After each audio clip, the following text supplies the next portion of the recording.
Et c'est ça qu'on appelle la croissance post-traumatique. C'est de faire ce qui m'est arrivé, parfois de ce qu'on m'a fait, de ce que j'ai subi, un moteur de croissance pour être pleinement qui je suis. Bonjour à tous, c'est Anne Guéquière. Je voulais vous dire un immense merci car grâce à vous, Métamorphose a dépassé les 90 millions d'écoutes et est le premier podcast santé mentale, bien-être et quête de sens en langue française. Nous interviewons les personnalités les plus inspirantes pour vous offrir des conseils concrets au quotidien.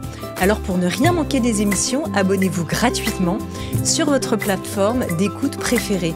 Vos commentaires, vos partages sont tellement précieux et nous aident à poursuivre cette belle aventure. Allez, c'est parti pour un nouvel épisode de Métamorphose. Métamorphose, le podcast qui éveille la conscience. La ménopause est inévitable, mais la subir ne l'est pas. C'est avec cette conviction forte que la docteure Marie-Claire Ever, gynécologue obstétricienne et experte reconnue à l'international, nous livre, enfin en version française, The New Menopause, un guide indispensable pour toutes celles qui traversent cette étape de vie naturelle, mais ô combien parfois délicate. Troubles du sommeil, bouffées de chaleur, prise de poids, sautes d'humeur, ce bouleversement hormonal peut se traduire par plus de 70 symptômes différents. Dans ce best-seller engagé, l'autrice vous aide à comprendre ce qui se passe dans votre corps, à démêler le vrai du faux et à faire les bons choix dès les premiers signes. Qu'il s'agisse de traitement, d'alimentation, d'équilibre émotionnel, ce livre vous offre des solutions validées scientifiquement, avec bienveillance et sans injonction. Alors rendez-vous dès maintenant en librairie pour découvrir The New Menopause, publié aux éditions Larousse, une ressource précieuse pour accueillir cette période cruciale de la vie, tout en restant pleinement épanouie et actrice de sa santé. Pourquoi est-ce que je réagis si fort dans certaines situations ? Comment expliquer que je me sente parfois coupée de mes émotions, ou même de mon corps ? Quand on parle de traumatisme, on pense souvent à des événements graves, violence, accidents, agressions, mais en réalité, nombre d'entre nous portent des traces plus subtiles. Humiliation, manque de sécurité, négligence affective durant l'enfance. 20 millions de personnes en France sont confrontées un jour ou l'autre à un événement traumatique. C'est beaucoup. Mon invitée du jour est psychologue clinicienne, psychothérapeute et auteure de livres best-sellers sur ces thématiques. Alors comment repérer les manifestations silencieuses d'un trauma ancien ? Comment activer en nous cette part sécure qui nous permet de retrouver l'apaisement ici et maintenant ?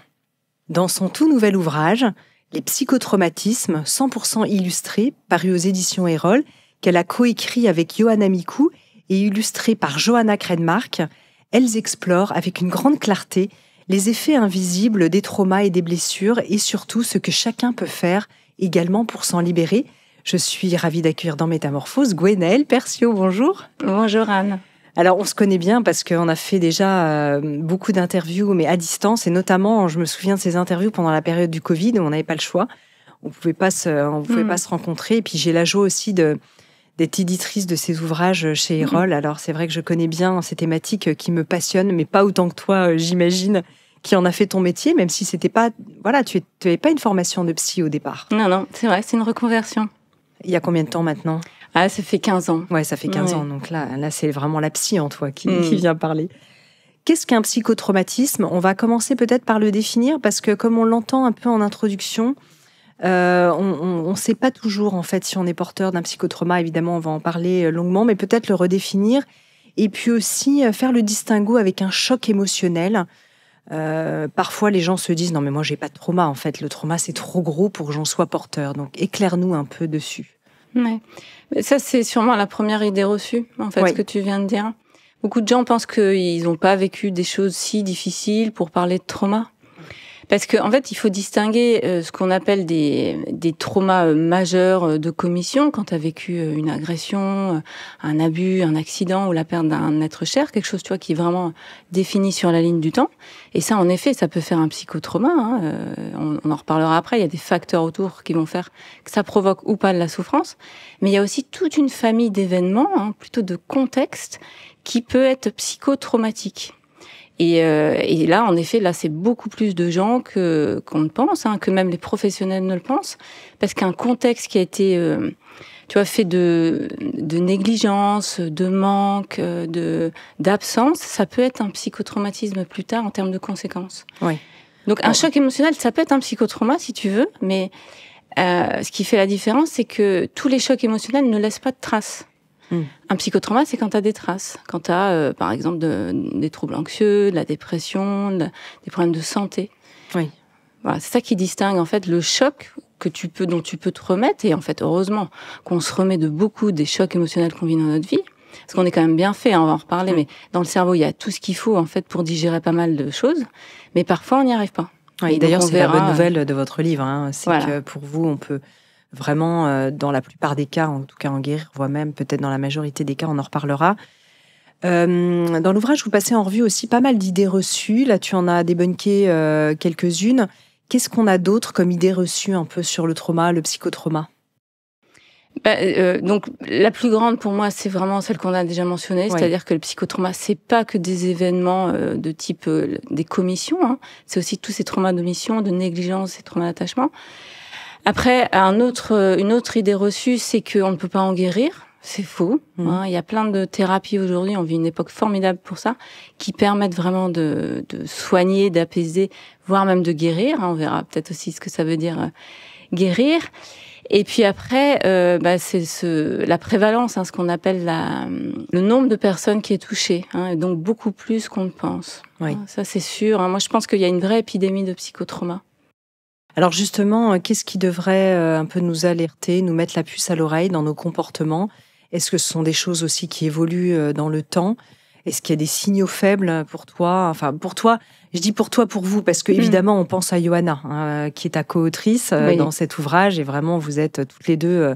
Là, c'est compliqué parce que dans le studio, c'est difficile de recevoir plusieurs auteurs, mais elle est vraiment avec nous dans tes réponses et puis dans l'énergie, certainement. Donc, je dis tu, mais je m'adresse à vous deux, je dirais, dans votre pensée. Hein. On est bien d'accord, Johanna, on te fait... C'est ça, on pense à toi. Voilà, on pense à toi, on te fait un petit poke. Et donc, qu'est-ce qui devrait vraiment nous mettre... quels sont les signes qui devraient nous alerter ? Il y en a plusieurs, en fait. Hein. C'est même assez large. Et c'est pour ça que souvent, on passe à côté. Donc déjà, il y a tout ce qui est difficultés psychologiques un peu classiques, tu vois, les troubles anxieux de type crise d'angoisse, symptômes phobiques, obsessionnels. Après, il y a toute la grande gamme des dépressions. Hein, et on sait que ça aussi, c'est un fléau dans notre société. Tu as aussi des problèmes de comportement, hein, des gens qui, par exemple, sont irritables, agressifs envers les autres. Ça peut être aussi envers soi, hein, ce qu'on appelle les passages à l'acte, hein, des conduites, tu vois, à risque. Il y a toute la gamme des addictions. La santé physique. Hein, le corps parle, le corps ne ment pas. Hein, donc ça, c'est vraiment aussi important. Et puis, les difficultés relationnelles, évidemment. Hein, on sait que quand on a vécu des choses traumatiques, surtout quand c'est dès l'enfance, que ça s'est poursuivi à l'adolescence avec les personnes importantes pour nous, hein, ce qu'on appelle les figures d'attachement, nos parents, ça va teinter notre relationnel. Dans le couple, évidemment, mais aussi avec nos enfants, ça peut être avec nos amis proches, nos collègues.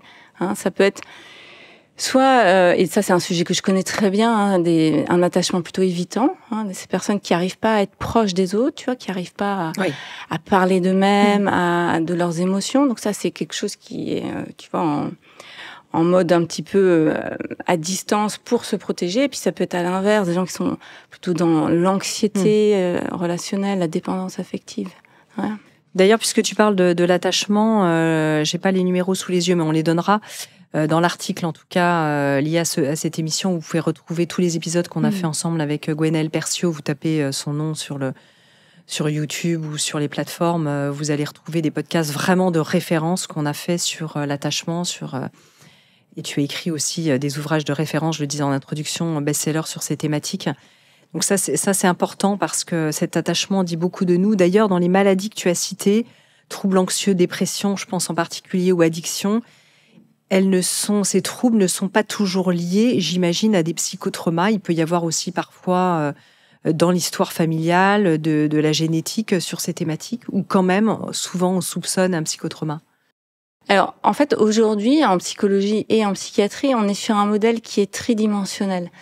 On entend souvent l'expression du modèle biopsychosocial pour expliquer les maladies psychiques, mais finalement physiques, pour moi, c'est pareil. Oui. C'est-à-dire que quand on vit quelque chose de difficile, que ça soit par exemple une dépression, mais on peut associer à une maladie chronique, maladie auto-immune par exemple. Aujourd'hui, c'est quand même assez reconnu qu'il y a plusieurs origines. C'est fini le temps où on pensait que telle cause causait tel problème. Et quand on parle de modèle biopsychosocial, ça veut dire quoi? Ça veut dire qu'il y a d'abord un terrain, une vulnérabilité, peut-être génétique en effet. Il y a des gens par exemple qui sont plus émotionnels que d'autres. Des gens qui sont plus calmes par exemple, tu vois, de nature. Donc ils peuvent vivre des choses difficiles, ils vont mieux les intégrer. Après, ça dépend évidemment de l'intensité. Le côté psycho de ce modèle biopsychosocial, c'est évidemment tous les événements de vie, et notamment la relation aux parents, les relations donc d'attachement. Et puis il y a aussi le côté social dont on parle pas assez, moi je trouve. Moi je suis psychologue, mais je trouve qu'on ne parle pas assez de sociologie dans notre formation et puis dans notre métier, parce que la société crée aussi des maladies. Et je pense qu'on est dans une société psychotraumatisée, très dissociée. On crée, par notre manière de vivre depuis quelques décennies, des troubles, en fait, et notamment des troubles en lien avec la déconnexion. On appelle la dissociation dans mon jargon. Mais en fait, c'est... On va en reparler d'ailleurs. C'est ces parties de nous, tu vois, qui se sont clivées, scindées. Et si tu regardes au niveau de la société, on est quand même un petit peu hors sol, il me semble. Donc il faut jamais regarder un seul aspect quand on regarde, par exemple, pourquoi quelqu'un a un versant dépressif ou est agressif ou est anxieux ou prend de la drogue ou je ne sais quoi. Il faut toujours regarder de manière holistique. En effet, quel est son tempérament? Qu'est-ce qu'il a vécu? Qu'est-ce qu'il vit encore aujourd'hui? Parce qu'on parle beaucoup du passé, les parents, et moi je suis la première à parler de ça, en parlant d'attachement. Mais il y a aussi le présent, et puis il y a la société. Dans quel environnement on vit? Le travail, par exemple. Il y aurait beaucoup à dire sur les psychotraumas dans le monde du travail. Bien sûr. Est-ce qu'on ne psychologise pas trop aujourd'hui la société? C'est-à-dire que comme on parle maintenant beaucoup de psy, et moi je trouve que c'est génial parce que ça sort du bois. Mais est-ce que tout le monde, demain, ne va pas arriver avec justement sa blessure, son trauma et la mettre sur la table comme parfois une forme d'excuse qui en est une? Et en même temps, on fait société, puisque tu parlais de la société. Tu vois, c'est une question qui me venait comme ça, où ça peut devenir très complexe. J'interviewais quelqu'un qui disait... parfois, certains arrivent en disant j'ai un trouble du spectre autistique, l'autre qui dit j'ai un TDAH, l'autre qui dit j'ai un psychotrauma très important, etc., etc. Et c'est complexe après de faire société comme ça. Oui. Et de les cacher aussi. Je crois qu'il y a derrière cette tentative un peu de protection, ou de justification, il y a de la protection justement. Et en effet, on n'a jamais autant parlé de tout ça, et c'est très bien. Je pense à la génération de mes parents ou de mes grands-parents où on parlait pas de tout ça.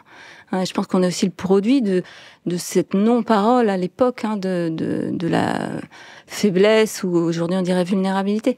Mais effectivement, c'est un peu à double tranchant. Parfois, tu peux en effet te réfugier derrière une étiquette et ne pas aller voir ce qui est aussi de l'ordre de la responsabilité. On peut avoir vécu des choses très difficiles.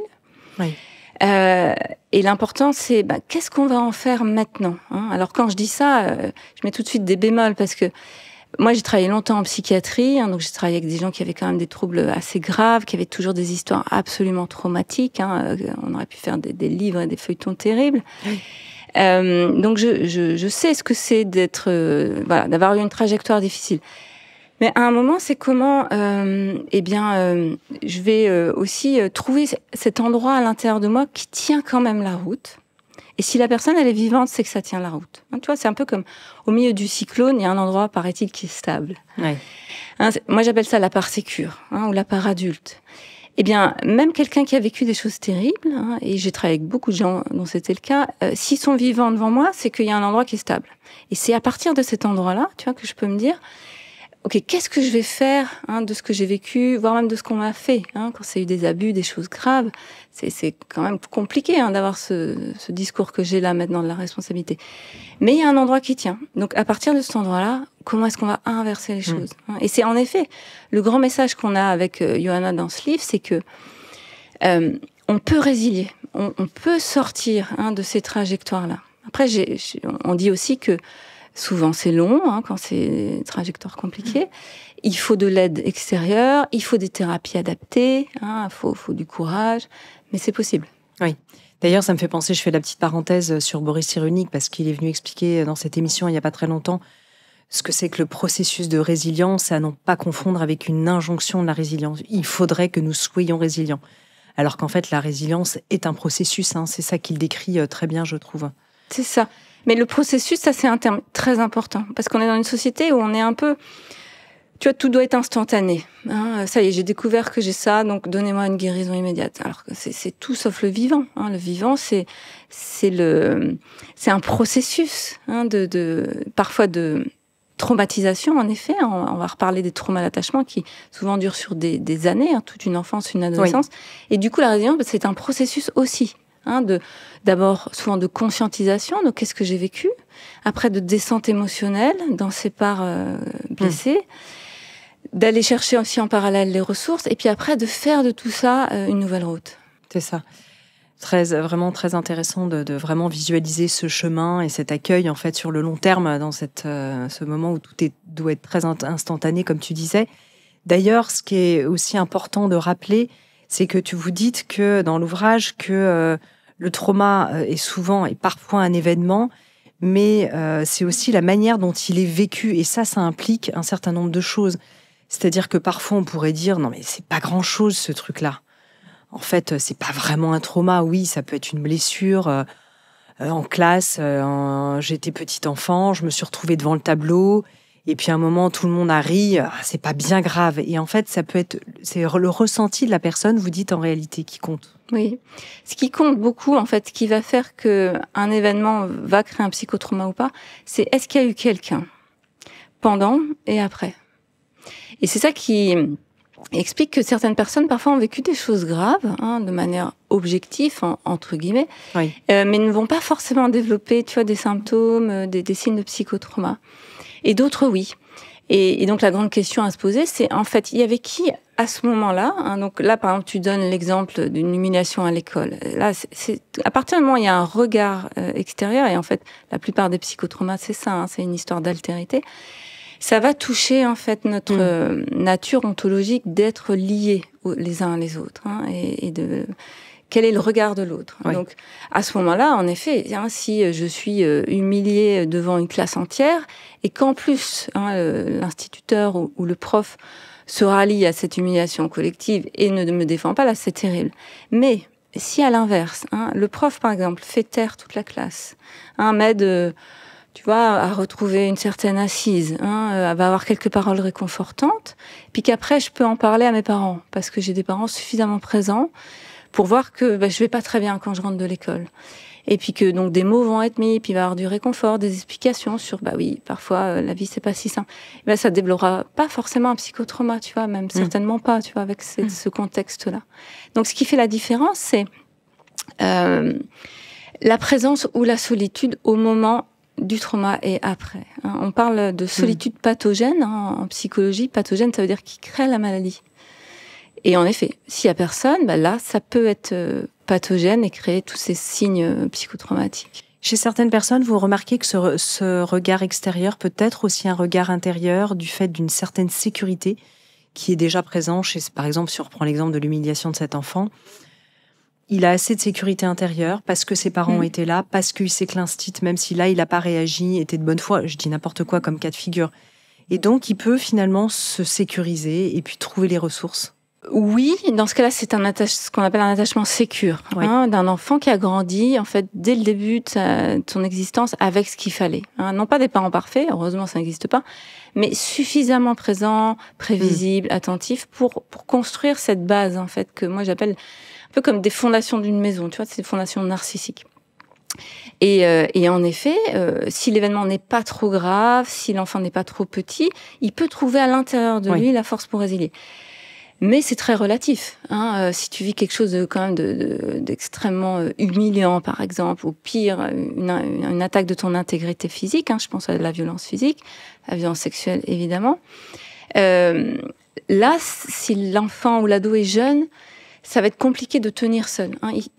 Il faudra d'autres personnes. Mais s'il y a un endroit sécure suffisant, il va aller demander de l'aide.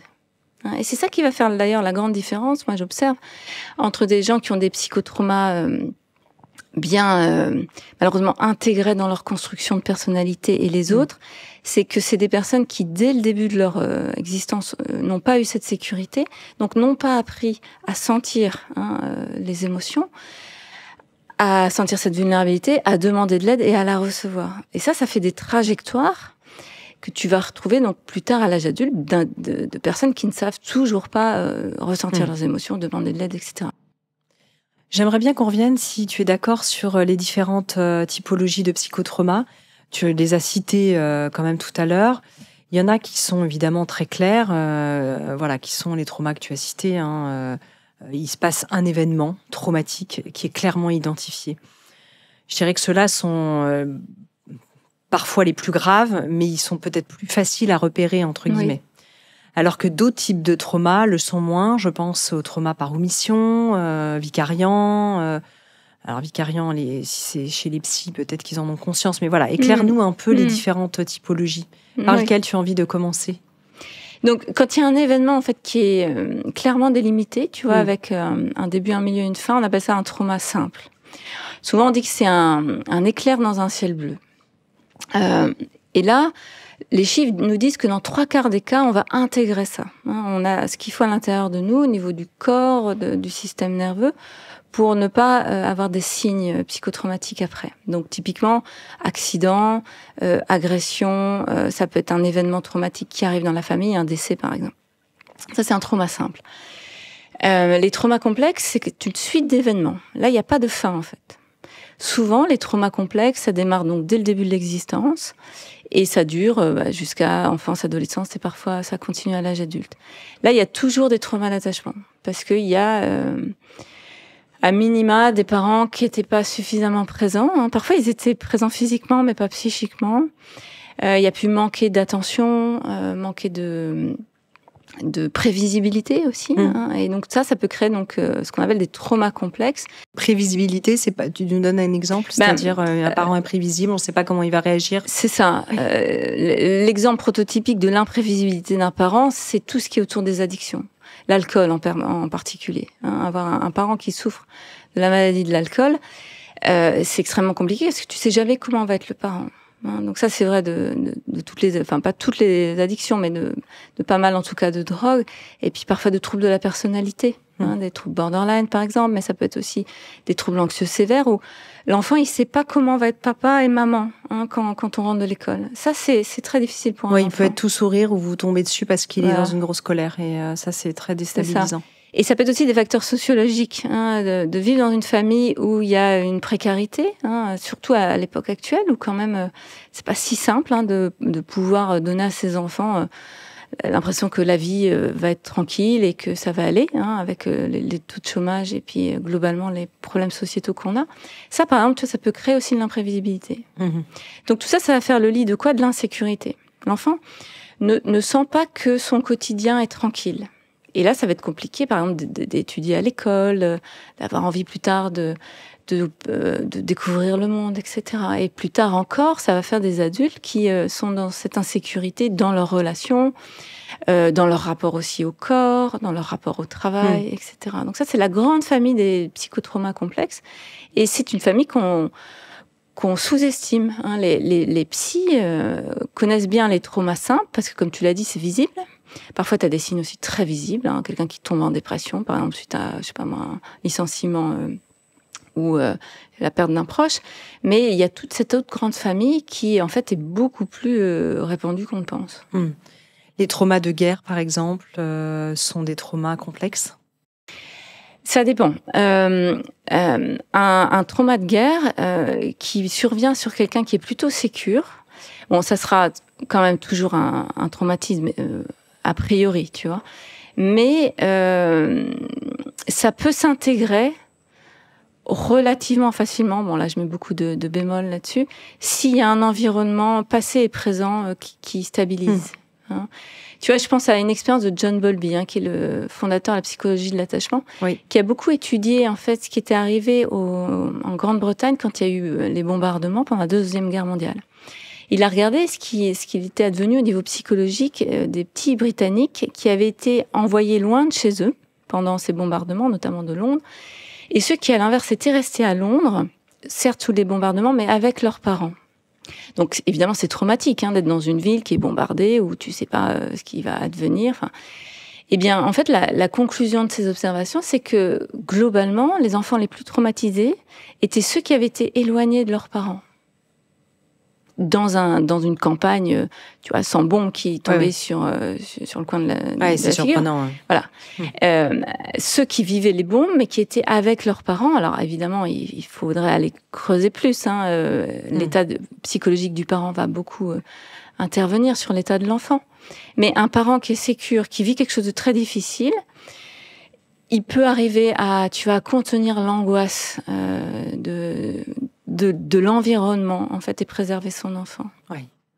Donc ça, c'est intéressant, et j'en parle parce qu'on voit beaucoup d'émigrés actuellement qui arrivent de zones de guerre et qu'on intègre, et il y a vraiment un sujet de ces psychotraumas qui sont vécus, et de prendre aussi ça en compte, évidemment. Les traumas d'omission qui sont liés à un manque d'amour, de regard, tu le disais tout à l'heure. Vous dites qu'il n'y a pas forcément de traces visibles comme ça, mais il y a quelque chose de très profond qui marque en fait profondément. C'est toutes les négligences, on pourrait dire, de cette manière-là. Oui, c'est les traumas de négligence, c'est un terme qu'on utilise de plus en plus, et c'est bien qu'on parle de ça en fait, oui. Parce que c'est ce que tu disais au tout début. Il y a beaucoup de gens qui disent non mais moi j'ai rien vécu. Puis tu creuses, moi c'est mon métier depuis 15 ans. Oui. Puis tu te rends compte que quand même, la personne, elle rentrait de l'école déjà assez jeune avec la clé autour du cou. Puis il y avait personne avant je ne sais quelle heure. Puis il fallait s'occuper de la petite sœur. Et puis papa, ça fait beaucoup, voilà, parfois il s'énervait, mais bon, il faisait du mieux qu'il pouvait parce que il y avait chômage ou je ne sais quoi. Enfin, tu vois, tu découvres en fait dans l'histoire qu'il y a eu finalement pas mal de choses. Et puis ce qui, moi, m'aide le plus dans mon métier pour identifier ces psychotraumas-là, c'est surtout les signes visibles aujourd'hui en fait. Il y a une citation que j'aime bien donner de Janina Fischer, qui est une grande psychologue et spécialiste du psychotrauma, qui dit que les symptômes racontent mieux l'histoire que l'histoire. Dans le sens que il y a l'histoire qui est racontée au premier abord, tu vois, qui peut paraître assez banale, assez lisse. Oui. Puis après, il y a ce qui commence à se pointer, mais il y a surtout les symptômes. Quelqu'un qui est par exemple en dépression chronique ou qui est en suradaptation. La suradaptation, souvent, ça se traduit par une déconnexion émotionnelle. Ces personnes qui peuvent être très très loin de leurs émotions, que on appelle souvent l'attachement évitant, par exemple. Ça, pour moi, c'est signe qu'il y a eu des choses difficiles. Et c'est là où on va aller creuser. On va aller voir, en fait, qu'est-ce qui s'est vraiment passé. Oui. Et donc là, pour toi, c'est important, en tant que psy, de revenir sur l'histoire. Est-ce qu'il faut, parce que dans les TCC, on parle beaucoup, évidemment, de est-ce qu'il faut repasser sur l'histoire? Est-ce qu'on soigne le symptôme, entre guillemets, que finalement, on est vraiment dans le ici, maintenant, dans l'émotionnel et dans le fait de faire shifter ce qui se passe maintenant? Quelle est ta vision, en fait, de ce sujet? Dans toutes les formes de thérapie, il y a plein de choses qui sont pertinentes. Et ce qui est surtout pertinent, c'est de faire un petit peu, tu vois, quelque chose d'holistique de tout ça. Donc, en effet, dans ce qui est TCC, les thérapies cognitivo-comportementales, on s'occupe surtout du symptôme et d'apaiser, en fait. Donc, par exemple, quelqu'un qui fait des crises d'angoisse, on va d'abord s'occuper de ça. Et en effet, c'est très important. D'abord, moi, en tant que psy, quelqu'un qui vit des choses difficiles au quotidien, je vais d'abord faire en sorte qu'il aille mieux au quotidien. Si la personne ne peut plus aller travailler parce qu'elle est dépressive, c'est l'urgence, quoi. C'est l'urgence. Donc, on va d'abord voir comment est-ce qu'on peut remettre un petit peu d'énergie dans la machine, parce que c'est ça qui manque dans la dépression. Donc, ça va être souvent la stratégie des petits pas, tu vas faire des petites choses, et c'est pas du tout le moment d'aller parler de l'histoire papa-maman. Ça va venir souvent dans un deuxième temps. Quand la personne, elle a quelque part récupéré plus de stabilité. Quand le système nerveux est plus stable, est plus fonctionnel. Parce que ce qu'on a découvert relativement récemment, c'est que le psychotrauma, c'est une histoire de physiologie. Comme dit mon amie Johanna Mikou, ma co-autrice. Oui. Avant d'être psychologique, le psychotrauma, c'est physiologique. C'est une histoire de réaction, en fait, du corps. Donc la priorité pour aider quelqu'un qui se reconnaîtrait dans tout ce qu'on dit là, c'est d'abord de calmer le système nerveux. Donc concrètement, c'est quoi ? Soit c'est diminuer ses émotions qui prennent trop de place. Donc typiquement, c'est l'anxiété, mais ça peut être aussi la colère, la tristesse, la honte. Donc c'est calmer le système nerveux.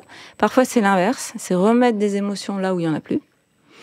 Et une fois que la personne elle est revenue dans ce qu'on appelle la fenêtre de tolérance, dans quelque chose qui est en gros plus calme, Là, et parfois, ça prend très longtemps. Hein. C'est parfois des mois, voire même, moi j'ai travaillé avec des gens, il fallait attendre plusieurs années avant d'aller toucher le cœur.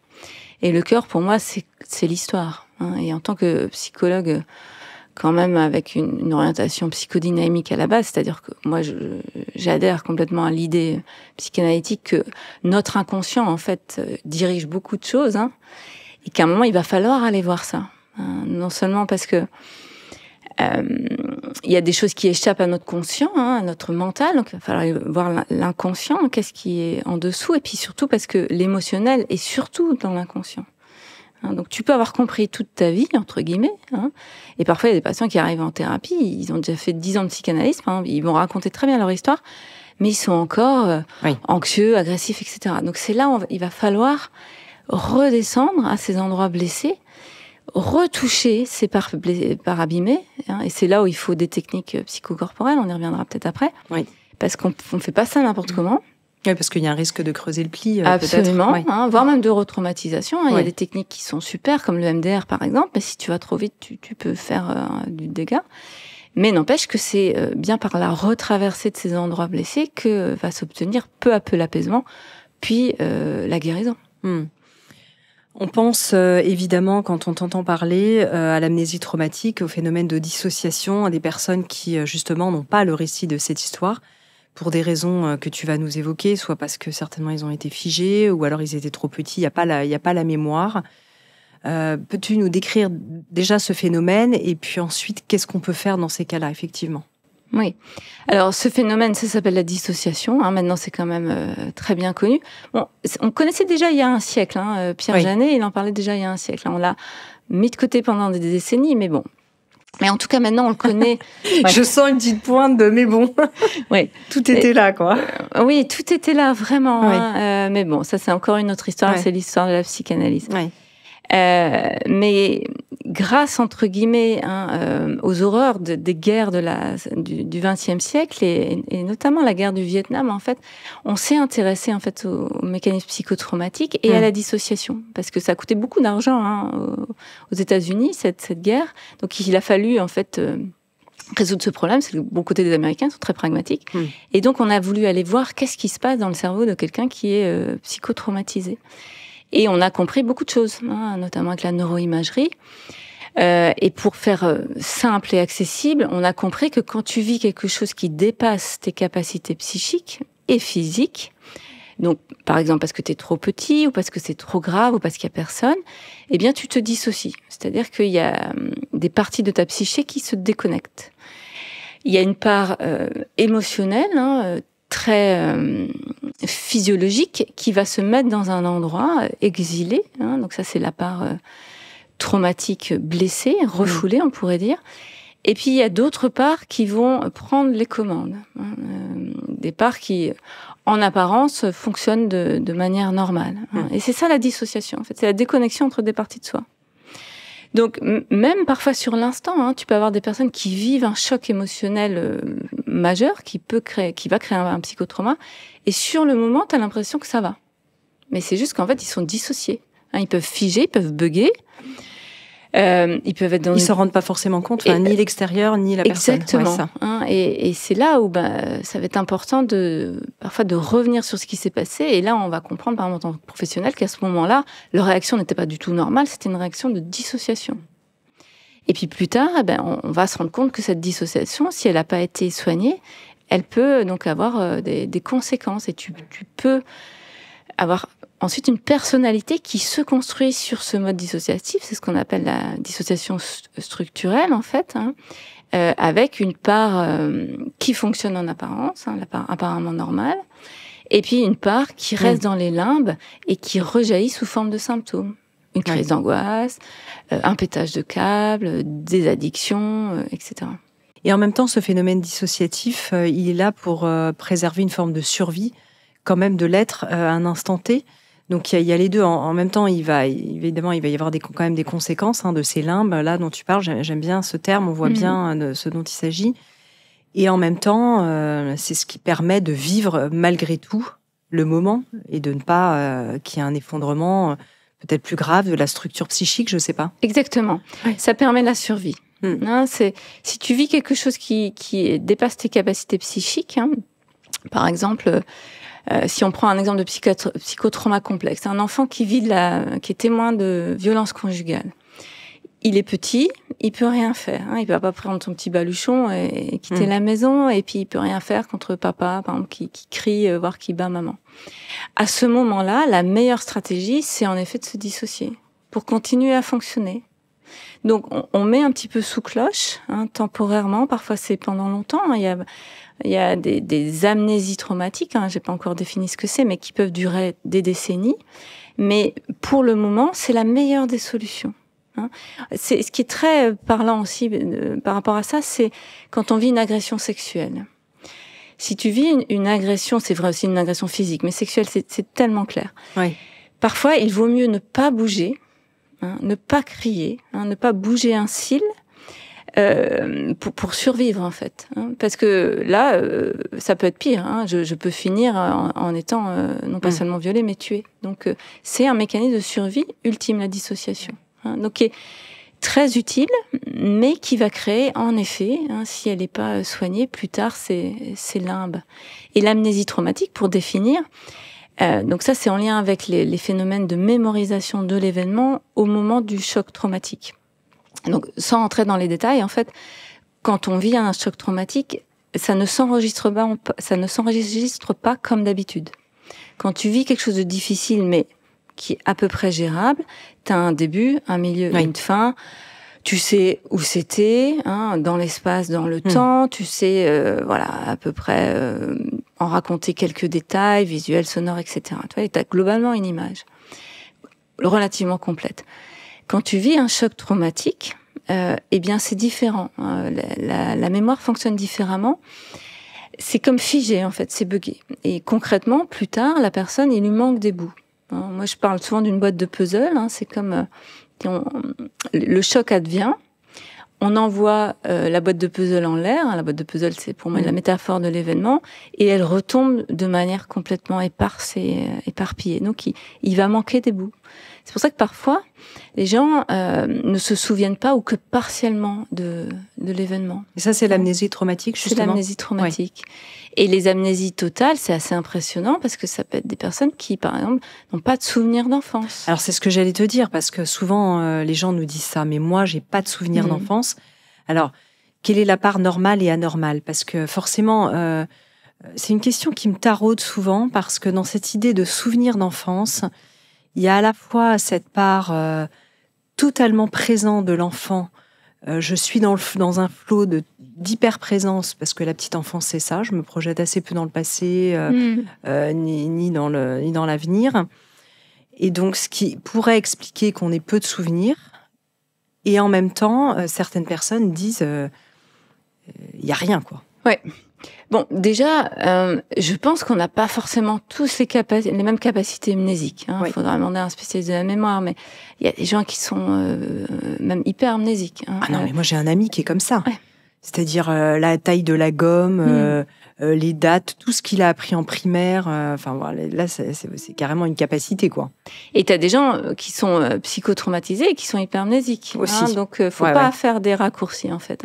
Donc déjà, tu vois, ça reprend à nouveau mon modèle biopsychosocial de tout à l'heure. C'est qu'il faut vraiment voir toutes les strates, en fait. Donc déjà, on n'a pas tous les mêmes capacités de mémoire, ça c'est sûr. Par contre, quelqu'un qui n'a aucun souvenir d'enfance, pour moi, je vais pas faire un saut aux conclusions, mais c'est quand même un indice. Et puis après, je vais regarder ce qu'il y a d'autre. Comment est la personne? Est-ce qu'elle a une vie épanouie? Est-ce qu'elle se sent bien dans ses relations, dans son travail? Est-ce qu'elle est dans son corps? Ça, pour moi, c'est peut-être même un des meilleurs indices. Tu vois, est-ce que la personne, elle sent ses émotions. Est-ce qu'elle peut sentir quand elle est pas bien? Est-ce qu'elle peut en parler? Est-ce qu'elle peut dire son affection aux autres? Ça, c'est vraiment, pour moi, la capacité de présence. Tu parlais des enfants qui sont présents. C'est vrai, un enfant qui va bien, il est présent. Mais un adulte qui va bien, il est présent aussi, tu vois, à tout ça. Oui, intéressant. Ouais. Et sur ces souvenirs d'enfance, pour finir là-dessus, ça peut être, si on a des bribes ou si c'est table rase. Je pense évidemment à Stéphane Alix. Je reviens souvent à lui dans mes interviews, mais ça a été Ça a été, il y a eu un tournant après cette interview parce qu'il y a eu très peu d'hommes qui ont quand même témoigné dans la littérature de cette agression sexuelle qu'il a vécue. Et puis, il a été le premier podcast dans Métamorphose dans lequel il en a parlé. Donc, ça a été à la fois un peu difficile pour moi et pour lui parce qu'on savait qu'on allait délivrer à ce moment-là cette parole. Il pense qu'il a été agressé pendant plusieurs années avec effectivement 0 souvenir. Et dans son cas, il exprime, je dévoile rien parce qu'il le dit dans son ouvrage, il n'avait aucun souvenir d'enfance, effectivement. Oui, en effet, le témoignage de Stéphane Alexis est tellement précieux. Merci à lui. Ce qui illustre bien, en fait, cette amnésie traumatique qui a duré plus de 40 ans. Donc, à nouveau, faut jamais aller trop vite dans des conclusions. Moi, je pense que c'est bien d'adopter, que ça nous concerne ou qu'on soit thérapeute, tu vois, accompagnant des personnes qui pourraient être concernées, une posture de détective, de regarder toutes les couches de l'être, au mieux, et puis d'avancer petit à petit, parce que ce qui est compliqué, c'est que parfois reviennent des bribes. Et d'ailleurs, le cas de Stéphane Alix, c'est un peu ça. Il y a des choses qui reviennent et puis il va douter. Flashs, il va douter évidemment. Et puis en plus, il y a une posture de journaliste, donc il va vouloir vraiment savoir si c'est juste. Et moi, j'ai souvent des patients qui ont comme ça des remontées on appelle ça des remontées de refoulés, typiquement d'abus sexuels, et qui vont lutter. Et c'est terrible avec le doute. Est-ce que je suis pas en train d'inventer? Est-ce que je l'ai vraiment vécu? Comment savoir? Et ce qui est compliqué, c'est que dans la plupart des cas, tu ne sais jamais. Parce que sauf si l'agresseur avoue, ce qui est rarissime, il y aura toujours le doute.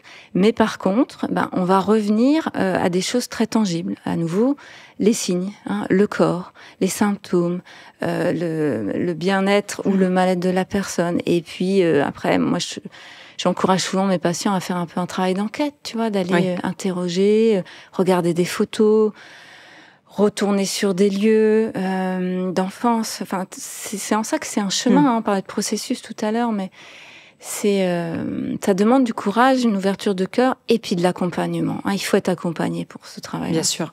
D'ailleurs, lui, il était très bien accompagné, mais malgré tout, il a dit, je ne sais plus s'il le disait hors antenne ou s'il l'a redit dans une émission, mais que parfois, il n'était pas sûr finalement que c'était une bonne chose d'avoir eu cette levée de trauma.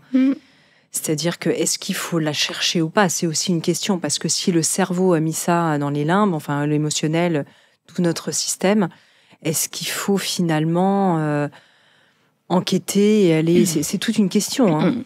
Moi, ma réponse, qui est tout à fait personnelle, c'est que l'inconscient est certainement notre meilleur ami. Et que si ça remonte à un moment, c'est probablement qu'on est prêt à... moi, j'ai cette conviction qui est forgée sur mon expérience de psy, mais aussi sur mon expérience personnelle, aussi des remontées, de trauma. Et je crois que si c'est là, c'est qu'on est prêt, tu vois, à l'intégrer. Alors, ça veut pas dire que ça va être simple et rapide, mais sachant que dans son cas, il explique bien qu'il l'a cherché. Oui. Parce qu'il disait, il y a quelque chose qui cloche, et donc il a cherché à le provoquer, alors que chez d'autres personnes, ça va leur tomber dessus dans une situation. Dans les deux cas, en fait, que tu le cherches volontairement ou que ça arrive, moi je crois qu'il y a surtout une intention de l'inconscient derrière. J'aime beaucoup citer Stanislas Grof, qui est un grand psychiatre tchèque, qui travaille beaucoup avec les états de conscience élargis, qui parle du guérisseur intérieur. Moi, je fais beaucoup de respiration holotropique pour moi, et puis j'anime aussi des stages, et c'est une thérapie qui fonctionne très bien pour mettre en marche cet inconscient qui est notre meilleur ami. Et lui, il parle de guérisseur intérieur. C'est-à-dire que cette part de nous, qu'on peut appeler aussi la part sage, on peut parler aussi du soi, qui va faire en sorte que les choses remontent à la bonne vitesse. Pour la résoudre, pour la guérir. Oui, c'est ça. On a passé beaucoup de temps. Je vois que le temps file, mais c'est absolument passionnant, comme toujours avec toi, Gwenaëlle. On n'a pas peut-être rapidement sur les traumas vicariants, parce que on est dans une société où aussi il y a de plus en plus de psy. Je pense aussi à des proches qui ont été en tant qu'humanitaires sur le terrain et qui sont ces personnes qui peuvent vivre des traumas, entre guillemets, on pourrait dire par procuration, à travers ce que vivent les autres.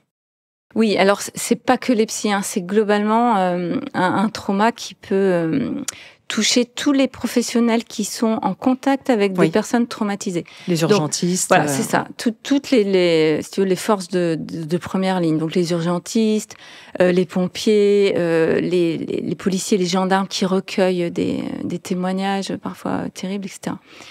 Et ce qu'on appelle le trauma vicariant, c'est quand tu n'as pas vécu directement l'événement traumatique, mais tu es contaminé par l'histoire qui t'est racontée. Et selon moi, pas seulement par l'histoire, mais aussi par l'énergie de la personne. Quand je dis énergie, c'est qu'est-ce qui ressort émotionnellement quand elle va me parler de ça. Parfois, elle me dit rien. Il y a des gens, quand ils sont dissociés, il n'y a pas un mot qui sort de leur bouche. Mais par contre, ils ont un regard particulier, tu vois, ils ont un faciès, ils ont une posture. Et ça, parfois, c'est traumatisant. Donc, concrètement, en fait, tu vas développer, quand tu souffres d'un trauma vicariant, des symptômes identiques à des personnes traumatisées directement, comme des flashs, de l'évitement, des changements d'humeur, des sursauts, etc., par rapport à une histoire que tu n'as pas vécue. Y compris chez un petit enfant qui aurait vu son parent, justement, il subit le trauma, mais c'est aussi le trauma de son parent traumatisé. Oui, alors là, en général, on parle pas d'un trauma vicariant, même si, en effet, techniquement, on pourrait dire ça. On parle plus d'un psychotrauma, tu vois, qui serait un psychotrauma d'attachement. Parce qu'en fait, là, il est abîmé psychiquement par son parent qui ne va pas bien devant lui, qui est en même temps la personne qui s'occupe de lui, tu vois. Oui. Donc il est quand même direct. Exactement. Puisqu'on parle de ça, c'est parfois difficile justement de faire la part de... Puisqu'on parle de la petite enfance, évidemment, de ce qui est reconstitué. On en a parlé aussi avec Boris Cyrulnik.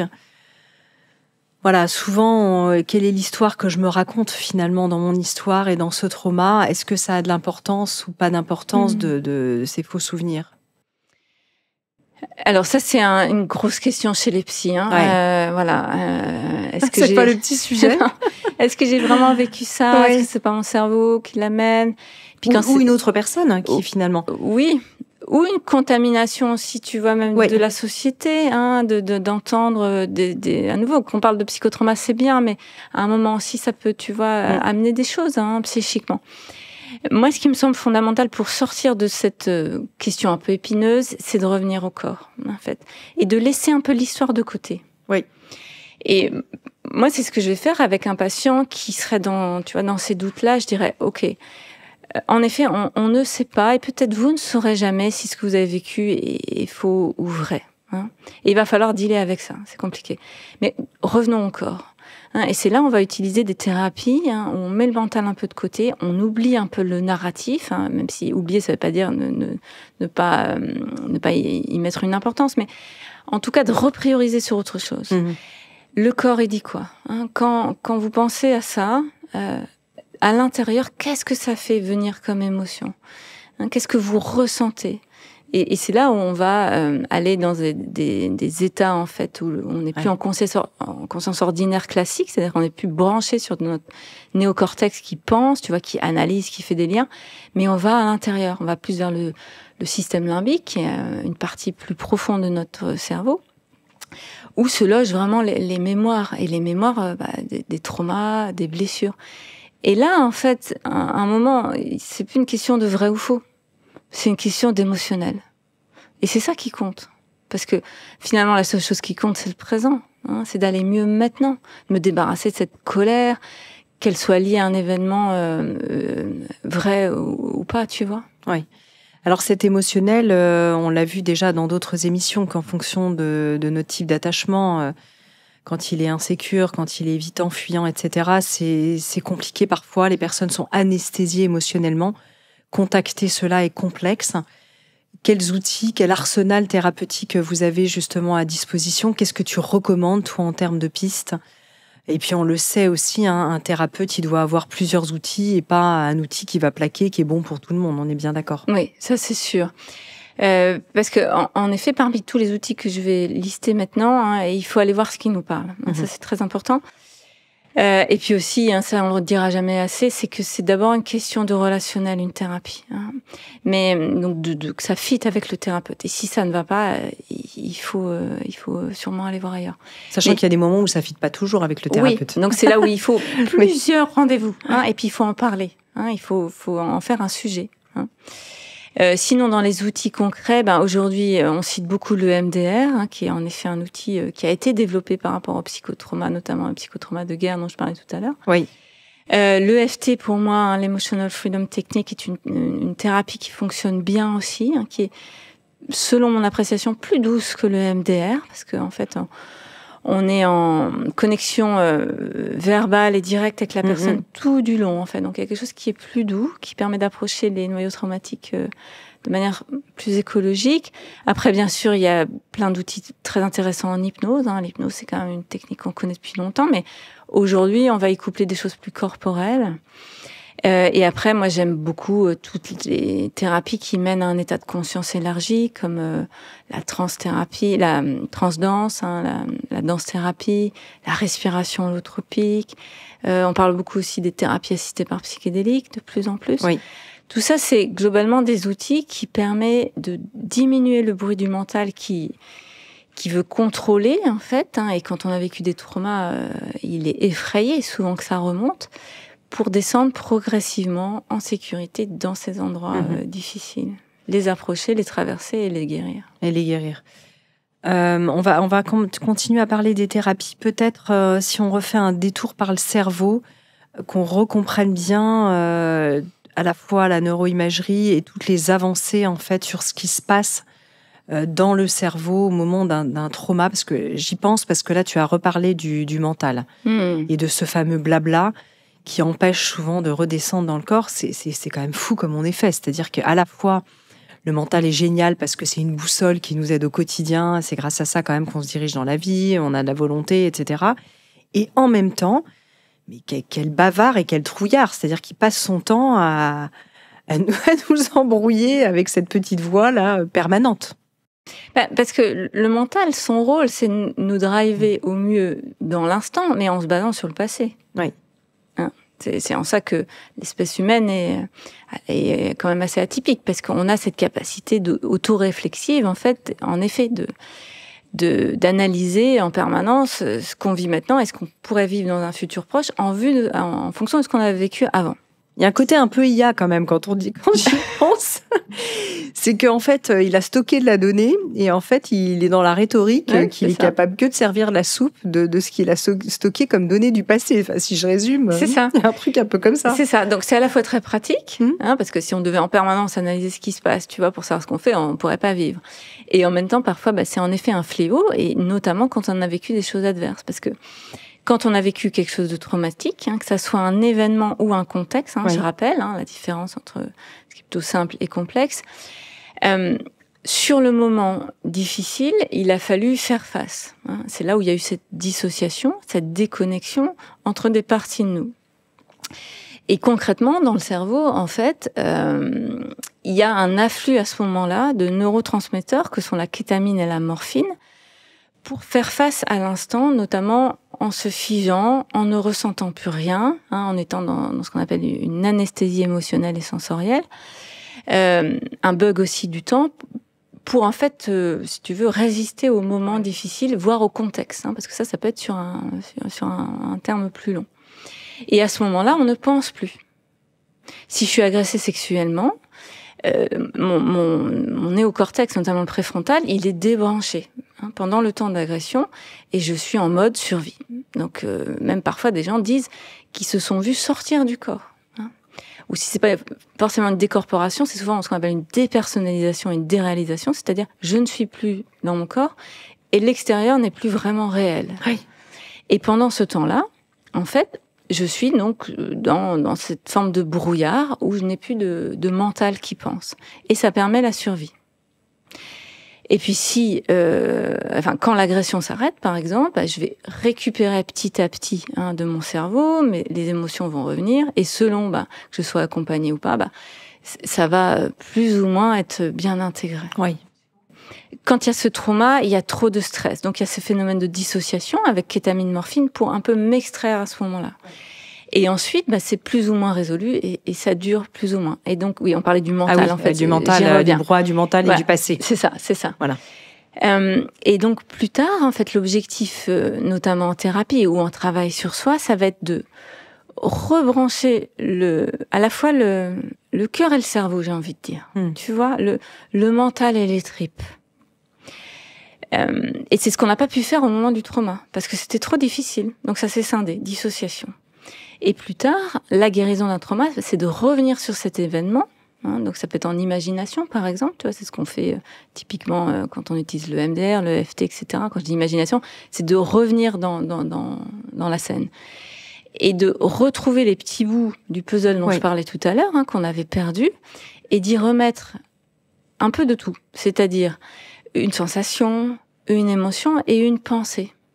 Et puis aussi une position un peu méta, c'est-à-dire de pouvoir dire, ok, à ce moment-là, j'ai vécu ça. J'ai eu peur.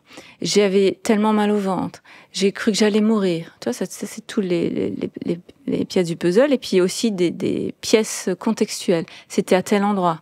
C'était tel jour. Il s'était passé ça avant. Il y a eu ça après, etc. Et en refaire, en fait, un événement sur la ligne du temps, non pas équivalent aux autres, évidemment, parce que quand c'est un trauma, ça restera toujours quelque chose de difficile, compliqué dans la vie, mais ça n'aura plus l'impact, tu vois, que ça a, tant que ce n'est pas intégré. Intégré, oui. Et le mental est important à ce moment-là, parce que c'est quand même à partir du mental que déjà que j'écoute ce podcast, que je me rende compte que oui, ça me concerne, que peut-être qu'après je vais faire une démarche de thérapie, que je vais réussir à parler un minimum de ce que j'ai vécu à l'époque, aujourd'hui, etc. Et puis ensuite, qu'on va remettre un peu, tu vois, du sens dans ce qui a été souvent un non-sens. Donc, faut pas diaboliser le mental, mais on est dans une société qui est quand même très mentale. Donc, moi, j'aime bien dire aussi que l'essentiel est dans le corps. Important, ça. D'ailleurs, en t'écoutant, je pensais à ce témoignage de Linda Bortoletto, je ne sais pas si tu l'avais écouté, qui est venue témoigner dans son livre, qui est une grande exploratrice que j'aime beaucoup, que j'admire énormément, et qui, sur un chemin où elle voyage souvent seule, a vécu une agression sexuelle. Donc, elle a été agressée par un homme, je crois que c'était en Israël, il y a quelques années. Et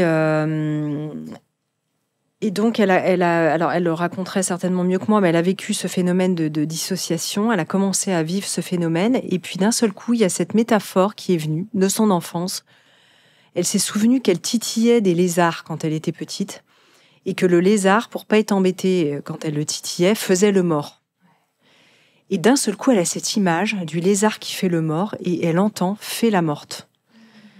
Donc, c'est quand même stupéfiant dans ce phénomène. Et donc, elle joue, entre guillemets, à la morte, mais ça se passe très vite. Et puis, c'est comme ça, c'est presque un réflexe. Elle a ce lézard qui s'invite. Et donc, ce qui permet, en fait, à la personne de se dire qu'elle est assommée. Et là, ça lui permet d'agir et de reprendre le dessus au bout de quelques minutes. Bon, elle était capitaine de gendarmerie, donc elle est quand même très formée à pouvoir réagir. Elle a des réflexes. Et là, elle peut attaquer son agresseur, elle se sauve et voilà. Mais c'est quand même fou, cette image qui surgit d'un seul coup de l'enfance, alors que le lézard, elle n'était pas en train de penser à cette image tous les jours. C'est quand même incroyable, nos capacités psy. En fait, c'est une question de réflexe aussi. Probablement qu'il y a eu un réflexe physiologique sûrement de figement. Et puis en même temps, il y a quelque chose de l'inconscient qui revient. Moi, c'est magnifique comme histoire. C'est quelque part une part qui est là pour l'aider à ce moment-là, sous la forme de cette image qui survient, mais qui colle aussi avec un réflexe vraiment physiologique qui est le figement, qu'on a étudié notamment en regardant les animaux. L'opossum, par exemple, c'est un petit animal qui est pas très joli, mais qui nous apprend en fait par l'observation ce réflexe de figement. Parce que tout d'un coup, enfin tous les animaux presque font ça, mais lui c'est très très caractéristique. S'il a un danger, il se fige immédiatement, il devient statue de sel, il tombe sur le côté, c'est même limite rigolo entre guillemets, et il attend que le prédateur passe. C'est des réflexes. Et elle, en plus, elle avait un réflexe de combat, parce que c'est ça dont il s'agit là, qui est lié sûrement à sa formation. Donc, c'est intéressant cette illustration parce que quand elle se fige, si tu veux, elle est en hypoactivation. Ça, c'est la théorie polyvagale qui nous apprend ça. c'est sûrement évidemment la meilleure stratégie de défense à ce moment-là. Hein. C'est pas son cortex qui pense à ça, c'est son reptilien, tu vois, c'est vraiment le système nerveux autonome qui. D'ailleurs, c'est un lézard. On parle de reptilien. On est complètement dans le thème. Donc elle se fie à l'hypoactive. Mais ensuite, sûrement parce qu'elle a un endroit quand même sécure à l'intérieur d'elle, et aussi grâce sûrement à cette formation de gendarme, elle rebascule en fait dans quelque chose qui est plus du vivant, qui est l'hyperactivation, et notamment le réflexe de combat. Et là, ça lui permet de sortir. Elle peut sortir, oui. Ouais. En tout cas, si vous voulez réécouter l'épisode, elle témoigne de ça, et puis son livre est aussi remarquable. On finit peut-être, Gwenaëlle, sur les thérapies. On s'approche, hélas, de la fin de l'émission, mais c'est intéressant. Alors, on a parlé un peu des conséquences des psychotraumas. Notamment, on a parlé d'être bloqué dans le passé, avec des comportements un peu irrationnels. Tu l'as mentionné tout à l'heure. Qu'est-ce qu'il y a d'autre comme conséquences, je pense, et j'aimerais bien qu'on en parle, je pense aussi au faux self, qui est quand même notre... Alors, on en avait parlé dans d'autres émissions aussi, toutes les deux, mais qui est quand même cette construction. Est-ce qu'on échappe finalement, tu vas nous expliquer ce que c'est, mais est-ce qu'on échappe chacun de nous au faux self, où on a tous plus ou moins un faux self qui vit là? Ces masques et personnages qui nous habitent. Oui, c'est ça. Bien sûr qu'on a tous des faux self. Oui. Ça permet de s'adapter. C'est ce qu'on appelle aussi la persona, qui vient du mot grec, du masque en fait. On est obligé parce que la vie est pas un long fleuve tranquille. On va tous vivre des choses difficiles. On a tous des parents imparfaits, donc on va tous adopter à certains moments des comportements pour s'adapter. Donc un faux self, c'est ça. C'est un masque. Donc dans le bouquin, en effet, on donne les différents faux self les plus courants. Par exemple, le perfectionniste, conformiste, l'évitant, l'anxieux, c'est des manières de réagir face à quelque chose qui est pas facile à ce moment-là. Et je me mets en mode un petit peu sécure, entre guillemets, pour faire face en n'étant pas complètement moi, mais en même temps, à un moment, ça peut devenir moi. Et c'est là où ça devient le problème. C'est quand un faux self devient une personnalité installée. Être perfectionniste, par exemple, de temps en temps, pourquoi pas, se conformer, être un peu évitant, un peu anxieux sur des bords, enfin, tout est ok selon ce qui se passe. Mais être monobloc, ne réagir par l'adversité que par l'hyperactivité, par exemple, et là, c'est pas par hasard que je dis ça, parce que moi, je suis quand même une hyperactive qui se soigne, ça devient un problème à ce moment-là. Oui. Parce que, pour moi, l'inverse de la santé mentale, c'est ce qui va être monolithique, ce qui change pas, ce qui est immobile.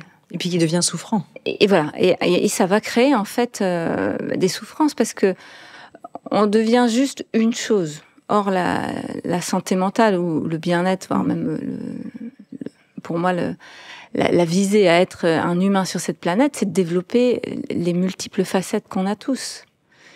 Et donc, parfois, c'est se rendre compte qu'on a certains masques et pouvoir les poser, se montrer vulnérable, parce que c'est à ça que servent les masques, c'est de temporairement fuir une vulnérabilité. Et à certains moments, c'est OK.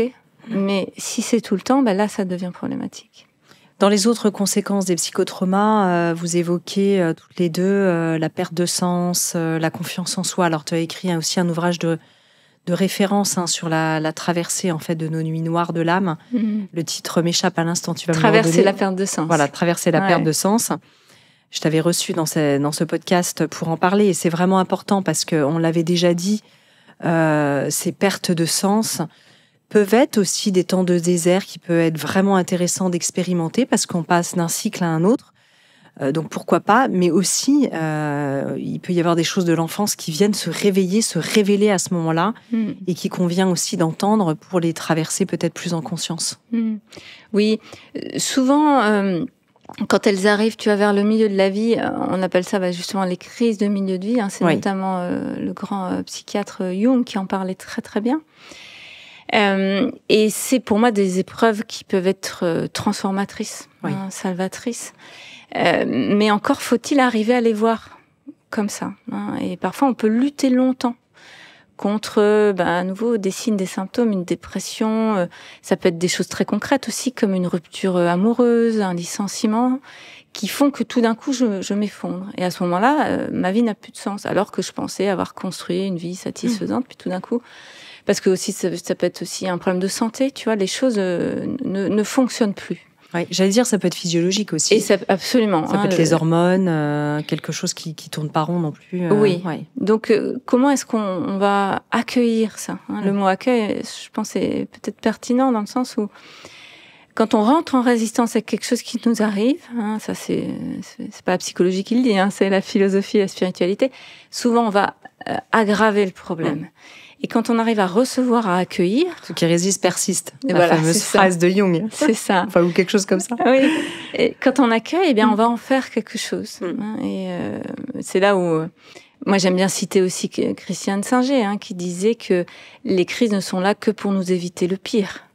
Et le pire, c'est probablement en fait l'immobilité, de rester figé dans un faux self, par exemple, tu vois, dans un fonctionnement qui est peut-être socialement adapté, mais en fait qui génère chez moi de la frustration, donc du coup peut-être de la tristesse ou de la colère refoulée, des choses comme ça.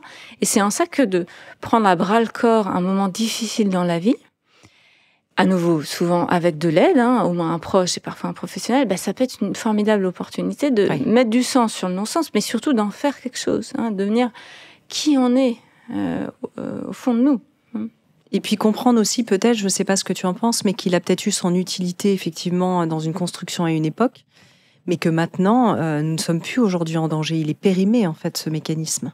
Oui, c'est ça. Et d'aller voir, déjà de remercier le mécanisme. Moi, je trouve c'est comme important. Un messager, finalement. Voilà, un messager, un protecteur. Si j'ai fonctionné de telle manière pendant longtemps, c'est que ça vient d'une histoire, ça vient d'un contexte, ça vient aussi peut-être d'un tempérament. Ça m'a protégée. Et aujourd'hui, comment je peux en faire peut-être autre chose ou commencer à le modifier pour aller voir quel est le trésor derrière, derrière le dragon, comme on dit souvent. Le dragon, d'ailleurs... Vous dites dans votre ouvrage qu'être guéri, ce n'est plus être déstabilisé dans le présent et que la part sécure de notre être s'est remis aux commandes. Alors c'est beau ça, parce qu'on voit bien qu'il y a ce point en fait tranquille dans le vortex là dont tu parlais tout à l'heure, qui est là chez tout à chacun, plus ou moins ballotté, traumatisé, abîmé, mais qui néanmoins peut être... On voit bien l'image du diamant là... on va essayer de débroussailler tout ça pour faire réémerger cette part-là. Il y a quelque chose de cet ordre-là qui peut être guéri pour vous. Oui, et selon moi, c'est à partir de cet endroit-là, ce diamant-là, ou ce point de stabilité au milieu du vortex, que je vais pouvoir diriger ma vie ou rediriger ma vie vers ce qui est vraiment bon pour moi. Tu parles de boussole, en fait. Et une des meilleures boussoles, selon moi, c'est la joie. Et là, je pense à Spinoza, qui, il y a déjà 400 ans, nous donnait en fait des clés pour aider notamment les personnes qui souffrent de dépression. C'est comment se remettre vers ce qui est bon pour nous. Alors, quand on est très dépressif, on n'y arrive pas comme ça. C'est là où parfois il faut des médicaments, faut du soutien, etc. pour remettre un petit peu de carburant, tu vois, dans la voiture qui bouge plus. Mais à partir du moment où il y en a un petit peu, allons voir en fait qu'est-ce qui me fait du bien, qu'est-ce qui me met en joie. Et parfois, ça va amener à des décisions importantes, comme parfois on va quitter un boulot, on va quitter un conjoint, on va quitter un lieu de vie, pour se réaiguiller vers en fait ce vers quoi je suis appelée, ce vers quoi je suis amenée à être, à devenir. Ouais, c'est ça. Ça, c'est important. Alors, dans l'ouvrage, vous proposez un certain nombre d'exercices. Vous parlez aussi de la théorie polyvagale. Comment est-ce que vous l'utilisez en pratique justement pour essayer de réguler le nerf vague ? Il y a tout un tas de choses. Oui, alors comme je disais tout à l'heure, pour moi la priorité quand on a beaucoup de signes ou de symptômes, c'est d'abord de réguler le système nerveux. Ça c'est la top priorité. Ça sert à rien d'aller dans l'histoire tout de suite. Et c'est pour ça que dans ce livre on a mis beaucoup d'exercices, beaucoup de choses. Pratique. Globalement, voilà, facile, pratique, accessible. Et puis surtout avec les illustrations, ça c'est génial parce que donc, ça parle vraiment. Oui. Voilà. Merci à Johanna pour les illustrations qui en effet permettent d'assez rapidement d'essayer ces petits outils. Il faut en essayer plusieurs parce que selon ce qui se passe, puis selon chacun, tout ne fonctionne pas. pour remettre un peu de stabilité au moment où ça s'agite. Soit il y a trop d'émotions, soit il n'y en a pas assez. Et dans les deux cas, on n'est pas dans notre fenêtre de tolérance. Donc ça, c'est la top priorité. Et en ça, c'est très étayé par, en effet, la théorie polyvagale, qui dit bien que tant que t'es pas dans ta fenêtre de tolérance, ça sert à rien d'aller voir les origines traumatiques. Oui, c'est ça, la fameuse fenêtre de tolérance émotionnelle. On n'en a pas reparlé, mais on comprend ce que c'est, effectivement, d'être dans ce qui nous convient et de pas être en hypo ou en hyperactivation. Vous avez aussi un exercice, si vous êtes d'accord toutes les deux, avec l'éditeur, qui est le 54-321, je ne sais pas comment... 5-4-3-2-1, on dit. Vous dites 5-4-3-2-1, vous, forcément, vous le dites comme ça, je suis bête. 5-4-3-2-1, peut-être on le proposera aux abonnés de la newsletter de Métamorphose, parce que c'est vraiment un exercice avec la vue, l'ouïe, l'odorat, tous les sens qui permet de revenir à l'ici et maintenant, si tu as envie de nous le décrire en quelques mots, peut-être. Oui. En fait, quand on est dysrégulé émotionnellement, soit trop d'émotions, soit pas assez d'émotions, c'est qu'en fait, on n'est plus dans le présent. C'est ce qu'on disait tout à l'heure, on est dissocié, on est buggé, ou on surmentalise. Enfin, en gros, on n'est plus là, quoi. Et un des outils qui fonctionne bien, c'est de revenir par les sens à ce moment présent. Donc, qu'est-ce qu'il y a autour de moi? Qu'est-ce que j'entends? Qu'est-ce que je sens? Par exemple, là, voilà, je sens ma main qui se ferme sur un point. Je le sens. On peut utiliser aussi les deux autres sens que sont l'olfaction et le goût, mais c'est plus compliqué. Mais déjà avec la vue, l'audition et le kinesthésique, assez rapidement, en étant à la recherche de ces stimuli, tu reviens rapidement dans l'ici et maintenant. Et du coup, tu te calmes. Voilà. Et c'est ça le 5-4-3-2. J'aime bien la conclusion. Du coup, tu te calmes. Tu te calmes. On se calme tout de suite. En tout cas, on essaye. Ouais. Ça, c'est un exercice d'auto-hypnose un peu? Oui, ça vient de l'auto-hypnose. Ouais. Alors, l'exercice 5-4-3-2-1. Voilà, moi, je lis mal de loin, c'est pas bien. 54 321. Comme quoi, tout est une question de perception. Vous proposez aussi, ça c'est intéressant, des exercices en psychologie énergétique, parce que c'est, voilà, tu disais tout à l'heure, tu es formé aussi à la respiration holotropique. Alors, c'est pas forcément autour de ça, mais en tout cas, ça te parle, c'est cette voie-là. Oui, alors on donne en effet des exercices qui sont basés sur la psychologie énergétique, notamment des techniques de EFT, d'aller toucher certains points d'acupuncture, notamment, je peux le montrer, sous les clavicules. Alors si vous nous suivez sur YouTube, vous pourrez voir Gwenaëlle, si vous écoutez via les plateformes, allez voir sur notre chaîne YouTube. C'est les points sous les clavicules, en fait, donc les clavicules qui sont toutes à des endroits différents sur chacun, mais sous les clavicules, si on tapote avec nos deux mains, et en même temps, on respire. La respiration, c'est la base. Eh bien, il y a quelque chose qui peut s'apaiser assez vite. Voilà. Donc ça, c'est utilisé beaucoup dans les crises d'angoisse. Donc, on donne des exercices de ce type-là. Petit poke à ma fille qui a passé le bac il y a pas longtemps et on a fait avant une épreuve d'histoire ce petit exercice. Elle verra de quoi je parle. En conclusion, peut-être de cette émission, on a dépassé un tout petit peu l'heure. De cet ouvrage, j'aimerais revenir sur le fait que la guérison d'un psychotrauma est possible, parce que c'est aussi le message que vous souhaitez faire passer, non pas pour donner une espérance vaine, parce qu'il ne s'agit pas de là, et que tu l'as rappelé, c'est 15 ans pour toi de thérapie. Chez Johanna, je ne sais pas depuis combien de temps elle est psychologue, mais vous avez aussi cette expérience et vous voyez vraiment des patients qui vont beaucoup mieux et qui en guérissent en réalité. Oui, ça c'est vraiment un message important qui est relativement nouveau quand même, et qui est propre plutôt au monde de la psychologie, moins en psychiatrie, mais ça commence à évoluer grâce notamment à toutes les thérapies géniales qu'on a aujourd'hui. Et puis ce que j'aimerais dire aussi, c'est qu'il y a ce qu'on appelle la croissance post-traumatique. C'est-à-dire que guérir, qu'est-ce que ça veut dire ? On peut dire que déjà c'est de ne plus avoir de symptômes, entre guillemets, d'aller mieux, mais ça... Si on en reste là, ça voudrait dire qu'on devient fonctionnel quelque part, ce qui est déjà beaucoup. Mais moi, j'ai envie d'aller plus loin. C'est de dire que si j'ai vécu une adversité ou des adversités, des contextes parfois très difficiles, qu'est-ce que j'en fais grâce à une thérapie, grâce à de l'aide, grâce à la vie de manière générale? Et parfois, c'est quelque chose de beaucoup plus grand que ce que j'avais imaginé. Et c'est ça qu'on appelle la croissance post-traumatique. C'est de faire ce qui m'est arrivé, parfois de ce qu'on m'a fait, de ce que j'ai subi, un moteur de croissance pour être pleinement qui je suis. C'est ce que tu as fait toi-même, Gwenaëlle, finalement. Oui, moi je crois que je suis pas devenue psychologue par hasard. Hein. Je crois qu'aucun de mes confrères et consoeurs n'est devenu psy par hasard. Mais on se parle toujours à soi quand on devient psy. Bien sûr. Moi, j'ai choisi cette voie-là, je pense, pour me guérir. Et puis en accompagnant des gens, ça me donne aussi beaucoup d'espoir pour les parts encore, tu vois, blessées à l'intérieur de moi, qui peu à peu se guérissent et s'apaisent. Mais c'est beau cette idée de croissance parce que on peut le voir aussi non plus comme quelque chose qui nous a justement mis à terre, parfois même atomisé pour certaines personnes, mais comme devenant peut-être un point d'appui. C'est dur de dire ça comme ça parce qu'on se dit comment en fait ça peut devenir un point d'appui et malgré tout ça peut l'être.